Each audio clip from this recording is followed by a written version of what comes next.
खबर करौली से है, जहां महिला थाना पुलिस ने एक नाबालिग बालिका का अपहरण करने और दुष्कर्म के आरोपी को गिरफ्तार किया है। पुलिस ने आरोपी सौरभ जाटव को सुरौठ के धंधावली क्षेत्र से गिरफ्तार किया है, जहां महिला थाना अधिकारी मंजू फौजदार ने बताया कि 19 जून को सदर थाना करौली क्षेत्र निवासी एक महिला ने एफआईआर दर्ज कराई थी कि एक युवक उसकी बेटी को बहला फुसला कर ले गया और दुष्कर्म किया गया, जिसके बाद से ही पुलिस आरोपी की तलाश में जुटी थी, जिसे अब धर दबोचा गया है।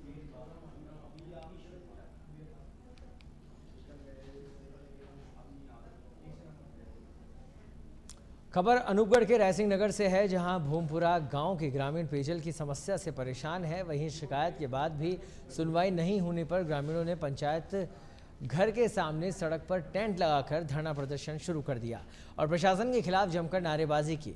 ग्रामीणों का कहना है कि पेयजल की समस्या को लेकर के जिला कलेक्टर से लेकर स्थानीय जनप्रतिनिधियों को कई बार अवगत करवा चुके हैं, लेकिन अभी तक कोई समस्या का समाधान नहीं हुआ है। वहीं मंगलवार को उपखंड कार्यालय पर प्रदर्शन कर सभी ग्रामीण ज्ञापन सौंपेंगे।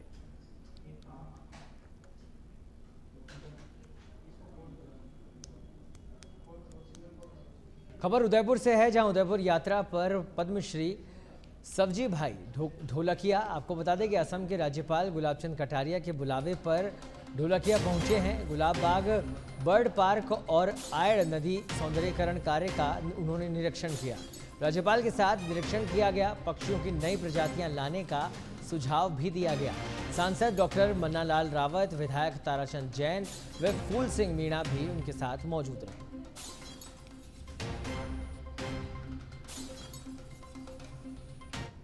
अलवर के खेड़ली नगर पालिका परिसर में पौधारोपण कार्यक्रम का आयोजन हुआ, जहां उपखंड अधिकारी सुखराम पिंडेल, कठुमर विधायक रमेश खींची के नेतृत्व में नगर पालिका और गांधी पार्क में पौधारोपण किया गया। पेड़ लगाओ, प्रकृति बचाओ सहित स्वच्छ खेड़ली, हरित खेड़ली का संदेश दिया गया।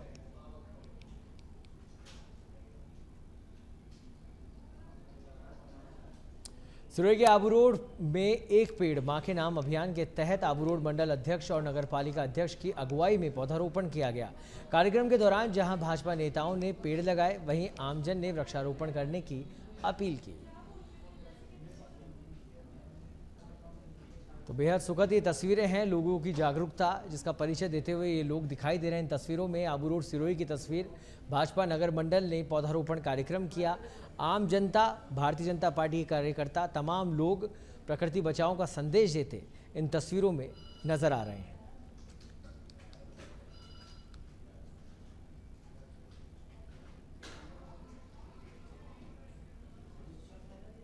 जयपुर में राजस्थान इंटरनेशनल सेंटर में भारत सोलर कंपोनेंट एक्सपो का कार्यक्रम चल रहा है, जिसमें ऊर्जा मंत्री हीरालाल नागर ने शिरकत की। इस दौरान उन्होंने कुसुम योजना के लाभार्थी किसानों से संवाद किया। इस दौरान उन्होंने कहा कि 100 यूनिट फ्री बिजली लेने वाले रजिस्टर्ड उपभोक्ताओं को सोलर एनर्जी लगवाने के लिए प्रमोट किया जाएगा। इसके लिए सब्सिडी को लेकर जो भी सहायता की ज़रूरत होगी वह सरकार देगी।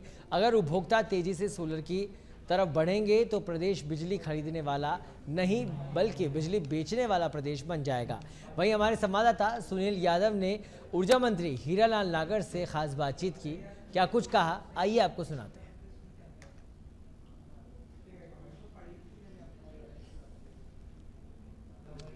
केंद्र सरकार की महत्वपूर्ण योजना हर घर नल में से जल यानी जल जीवन मिशन के कार्य पूरा होने की डेडलाइन खत्म हो गई है, लेकिन प्रदेश में काम अधूरा पड़ा है। राजस्थान के जल जीवन मिशन मार्च के बाद केंद्र में एक्सटेंशन नहीं मिला है, जिस कारण करोड़ों के कार्य अटके हुए हैं। बीते 3 महीने से जेजेएम के नए कार्यों पर ब्रेक लगा हुआ है, जबकि करीब 8000 करोड़ के कार्यों के टेंडर हो चुके हैं, लेकिन एक्सटेंशन नहीं मिलने के कारण नए वर्क ऑर्डर नहीं मिल रहे हैं। यही नहीं, प्रदेश में जल जीवन मिशन के करीब 830 प्रोजेक्ट्स के 47,000 करोड़ के कार्य अटके हुए हैं। जलदाय मंत्री कन्हैयालाल चौधरी का कहना है कि जल्द ही राजस्थान समेत दूसरे जिलों को भी एक्सटेंशन केंद्र सरकार बढ़ाएगी। हमें केंद्र ने आश्वस्त कर दिया है कि 2026 तक जल जीवन मिशन की मियाद बढ़ गई है। ऑर्डर कुछ दिन में आ जाएंगे, इसके बाद वर्क ऑर्डर भी जारी होंगे। आपको बता दें कि 31 मार्च 2024 को राजस्थान के जल जीवन मिशन की मियाद खत्म हो गई है। राज्य को इस मिशन के जरिए 1 करोड़ 7 लाख 8,041 कनेक्शन करने थे, लेकिन राजस्थान इस लक्ष्य को पूरा नहीं कर पाया, बल्कि इस मिशन में फिसड्डी साबित हुआ। राजस्थान इस मिशन की रैंकिंग में वेस्ट बंगाल के बाद राजस्थान सबसे अंतिम नंबर पर है। ऐसे में उम्मीद यही है कि जल्द से जल्द एक्सटेंशन हो, ताकि जल जीवन मिशन से लाखों परिवारों तक राहत पहुंच सके।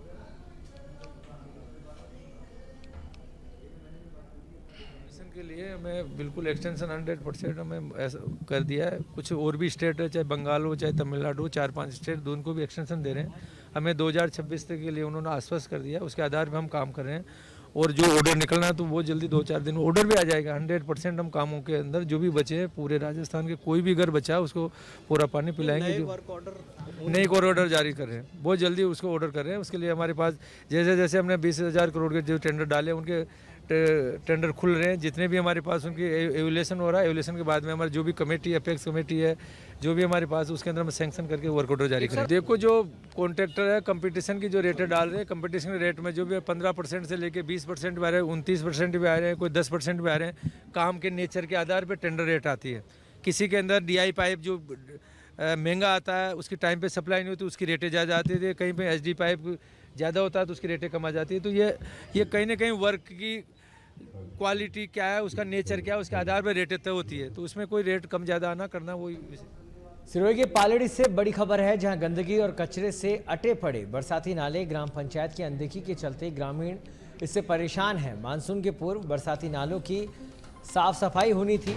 गांव पालड़ी M के बरसाती नालों की स्थिति बद से बदतर। आपको बता दें कि समय पर साफ सफाई नहीं हुई तो ग्रामीणों के घर में प्रवेश अब पानी करने वाला है। एक नाले की सफाई की है, लेकिन वो भी सिर्फ खानापूर्ति की गई है। कचरा हटाने के बजाय नाले के ऊपर ही कचरा डाल दिया गया है। ग्राम पंचायत के जिम्मेदार अधिकारियों की अनदेखी का खामियाजा फिलहाल ग्रामीण भुगत सकते हैं। आपको बता दें कि ग्राम पंचायत के अधिकारी सरकारी अभियान को पलीता लगाते यहां दिखाई दे रहे हैं।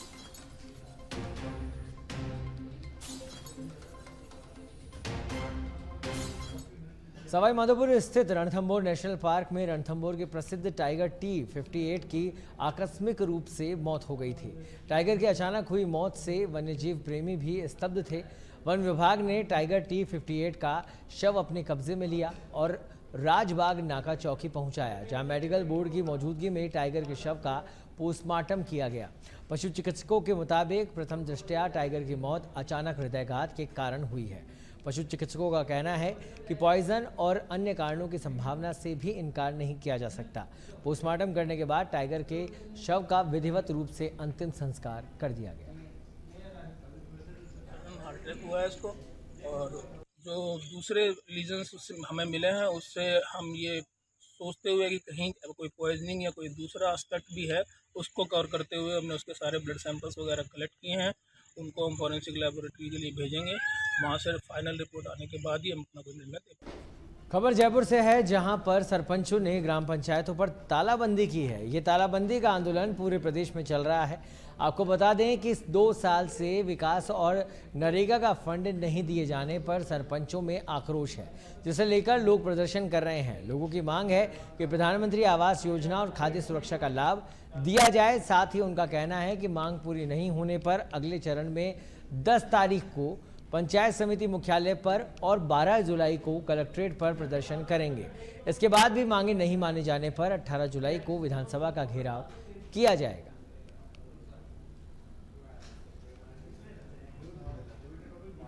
हनुमानगढ़ जिले की भादरा नगर पालिका के अध्यक्ष पद के चुनाव में आज विवाद हो गया और आज मतदान के दिन ही निर्वाचन अधिकारी अवकाश पर चले गए, जिस कारण मतदान करने पालिका पहुंचे पार्षद मतदान नहीं कर सके, जिससे आक्रोशित पार्षदों ने जमकर नारेबाजी की। इस दौरान पूर्व विधायक कामरेड बलवान पूनिया ने कहा कि आज जब पालिका अध्यक्ष का चुनाव होना था तब अचानक निर्वाचन अधिकारी अवकाश पर क्यों चले गए। उन्होंने पूरे मामले को साजिश बताते हुए कहा कि सत्ता पक्ष को हार नजर आ रही थी, इसलिए निर्वाचन अधिकारी अवकाश पर चले गए। कि इस तरीके से ये लोकतंत्र को खत्म करना चाहते हैं और ये पोलिंग नहीं करवाना चाहते। इससे बड़ी खतरनाक बात कुछ नहीं हो सकती। जब इनको इनका चेयरमैन बनता नहीं दिखाई दिया तो इन्होंने ये रास्ता अपना लिया कि वोट पोल ही नहीं होगी। आपका जब तक वोट पोल नहीं कराएंगे। डूंगरपुर जिले के दोवड़ा थाना क्षेत्र के नरनिया घाटी के पास 4 बदमाशों ने एक कार पर पथराव किया था। हादसे में किशोरी माही लहूलुहान हो गई थी। इस हादसे को लेकर जिले भर में सर्व समाज ने आक्रोश जताया है। क्षेत्र के सर्व समाज ने इस वारदात को लेकर एसडीएम कार्यालय के बाहर प्रदर्शन किया और जिला कलेक्टर, जिला पुलिस अधीक्षक के नाम एसडीएम को ज्ञापन सौंपा है। ज्ञापन में पत्थरबाजों के खिलाफ सख्त से सख्त कार्रवाई की मांग की गई है। गंभीर घायल माही पंचाल का सरकारी खर्चे से इलाज कराने की मांग की गई है। आज सर्व समाज की ओर से दोवड़ा माही पंचाल को पत्थरबाजी इस घटना की घोर निंदा करते हुए हमने एसडीएम महोदय को ज्ञापन दिया है और इन पत्थरबाजियों को अधिक से अधिक और कठोर से कठोर कार्यवाही और ये सजा दी जाए और हमारा ये सर्व समाज को अन्याय देने का। क्षेत्र में जो घटना हुई है वो बहुत निंदनीय है और हम सर्व समाज के लोग इकट्ठे होकर आज एसडीएम साहब को ज्ञापन दिया है और हम सभी ये कहना चाहते हैं प्रशासन को और जो ऐसे बालक हैं उनके माता पिता को कि जो ऐसी घटना करते हैं। 2 साल पहले हमारे यहाँ करावड़ा के पास में एक हमारे एसटी भाई का लड़के का ही जो पत्थरबाजी से मौत हो गई थी। ऐसी ऐसी घटना जो अपने क्षेत्र में अशांति, पहले शांति थी पर अब अशांति हो रही है, तो हम सभी यही चाहते हैं कि पहले जो शांति थी हमारे क्षेत्र में ऐसी शांति बनाए रहे और जिनके भी ऐसे बच्चे हैं उनके माता पिता से मैं कहना चाहता हूँ कि अपने बच्चों को संभालें। और राजस्थान के उप मुख्यमंत्री डॉक्टर प्रेमचंद बैरवा का दिल्ली दौरा। आपको बता दें केंद्रीय रक्षा मंत्री राजनाथ सिंह से शिष्टाचार भेंट की। राजस्थान के विकास और प्रगति के विभिन्न मुद्दों पर विस्तार से इस मुलाकात के दौरान चर्चा भी हुई। उप मुख्यमंत्री ने कहा कि राजनाथ सिंह के कुशल नेतृत्व में राष्ट्रीय रक्षा के क्षेत्र में कीर्तिमान व उपलब्धियां हासिल कर रहा है।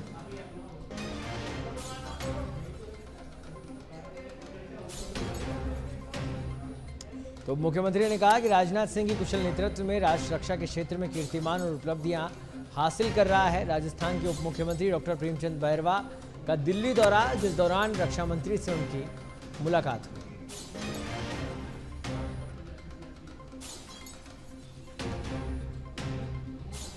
तो तस्वीरें आप देख रहे हैं, शिष्टाचार भेंट राजस्थान के उप मुख्यमंत्री प्रेमचंद बैरवा और रक्षा मंत्री राजनाथ सिंह के बीच ये मुलाकात हुई। राजनीतिक मुद्दों पर चर्चा भी की गई।